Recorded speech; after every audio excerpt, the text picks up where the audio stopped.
Breaking news చూస్తున్నాం. BRS MLC కవిత bail petition పై సుప్రీంకోర్టులో ఇవాళ విచారణ జరగనుంది. కవిత బెయిల్ పిటిషన్ పై తీర్పు ఉన్నందున BRS working president KTR, MLA Harish Rao ఇప్పటికే ఢిల్లీ వెళ్లారు.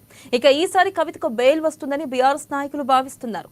ఇక లిక్కర్ స్కామ్ కేసుల్లో కవితపై ఈడీ, సిబిఐ కేసులు నమోదు చేశాయి.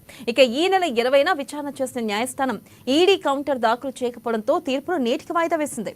ఇక దీంతో కవిత బెయిల్ పిటిషన్ పై ఇవాళ సుప్రీంకోర్టు తీర్పు వెలువరించనుంది. కవిత తరపున ప్రముఖ న్యాయవాది ముకుల్ రోహిత్ కి వాదనలు వినిపించనున్నారు. దీంతో ఈసారి కవితకు తప్పకుండా బెయిల్ వస్తుందనే నమ్మకంతో బీఆర్ఎస్ నేతలు ఉన్నారు.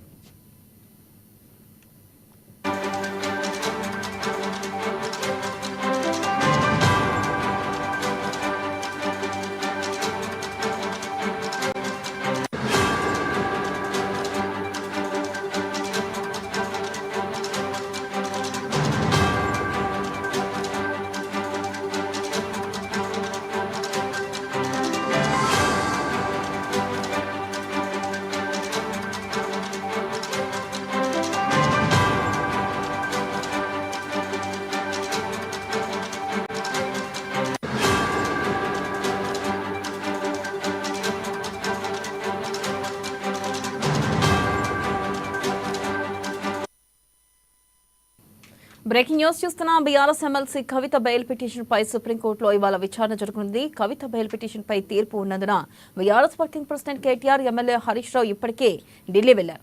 ఈసారి కవితకు బెయిల్ వస్తుందని బీఆర్ఎస్ నాయకులు భావిస్తున్నారు. ఇక లిక్కర్ స్కామ్ కేసుల్లో కవితపై ఈడీ, సిబిఐ కేసులు నమోదు చేశాయి. ఈ నెల 20న విచారణ చేసిన న్యాయస్థానం ఈడీ కౌంటర్ దాఖలు చేయకపోవడంతో తీర్పును నేటికి వాయిదా వేసింది. దీంతో కవిత బెయిల్ పిటిషన్ పై ఇవాళ సుప్రీంకోర్టు తీర్పు వెలువరించనుంది. కవిత తరపున ప్రముఖ న్యాయవాది ముకుల్ రోహిత్ కి వాదనలు వినిపించనున్నారు. ఇక దీంతో ఈసారి కవితకు తప్పకుండా బెయిల్ వస్తుందనే నమ్మకంతో బీఆర్ఎస్ నేతలు ఉన్నారు.